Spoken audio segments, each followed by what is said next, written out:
always find its way back to you. Magical objects don't obey the physical laws of the ordinary world.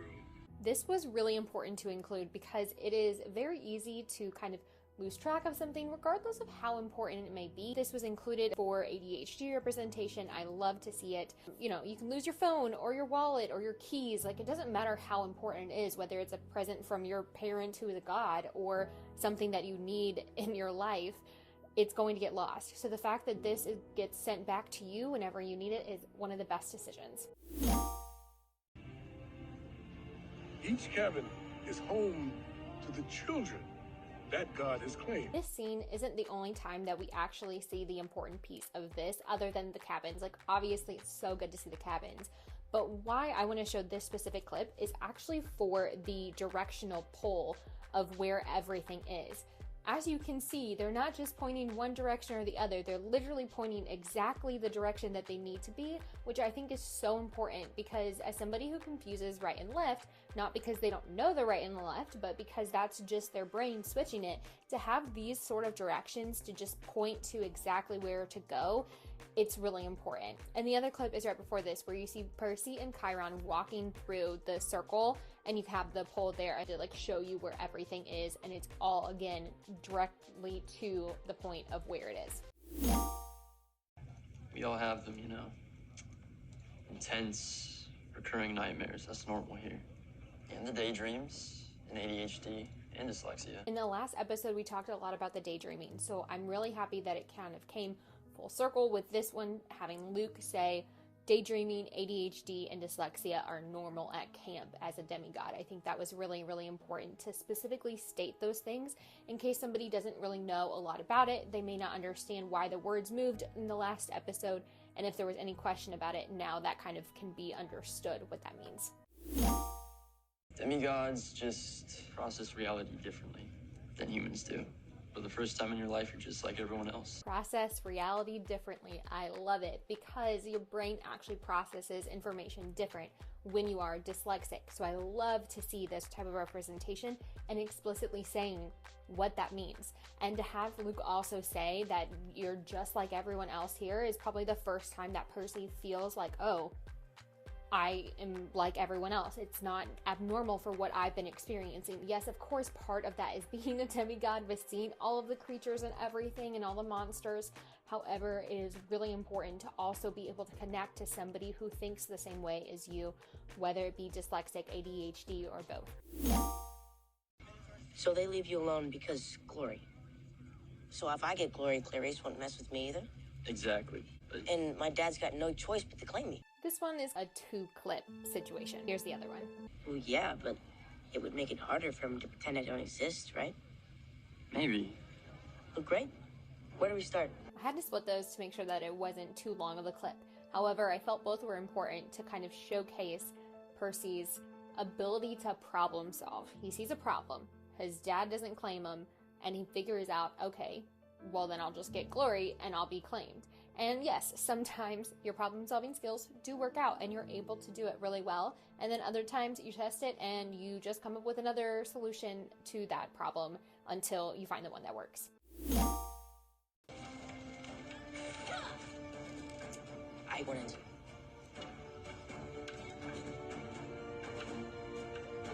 This one, it kind of comes down to self-esteem again. And no, I definitely would not recommend anybody light an arrow the first time they're doing archery. But this one really showcases his lack of trust within himself and what he's capable of, because he's been beaten down so many times by struggling with dyslexia and things like that. So that's kind of why I included this one. Is there a Greek god of disappointment? Maybe someone should ask him if he's missing a kid. So Percy didn't do well in any of the activities, so of course asking if a Greek god of disappointment goes back to the self-esteem, not trusting in himself, and really kind of just not understanding where he fits into the world. The night after you left me in a new school, I tell you that people are awful. I think this scene is so important to include because it's a way to understand how he felt at all of the other schools that he has been to. And not only that he has been to other schools, but that the fact that the people weren't nice to him there, the fact that he felt excluded and that people were awful. Annabeth sees the world differently, always 6 steps ahead of everyone else. We should cut her a break. Whose side are you on anyway? Annabeth being 6 steps ahead, this is kind of her problem solving. This is her figuring out solutions. She's always looking at everything from a different angle. Yes, I think that comes from a little bit of her mom as well, but I think it also comes from a bit of her ADHD and dyslexia. Percy. I'm sorry. What is wrong with you? She definitely knew what she was doing here. She put all of the information that she saw together to kind of think, oh, I think he might be a son of Poseidon. And she knew that that would have been really crazy to happen. So I think that's where her reaction comes from, a little bit shocked, because, you know, the only other one was Thalia. And so the fact that there's another big 3 is like something that's hard for her to believe. So I think that's why she kept kind of waiting to figure out who it was. But you won't be alone. The quest is always undertaken by 3. Great. Good luck finding those guys, because it ain't gonna be me. And here he goes again. He gets sent away. It's the first time that he really feels included and that he feels like he might have a safe place.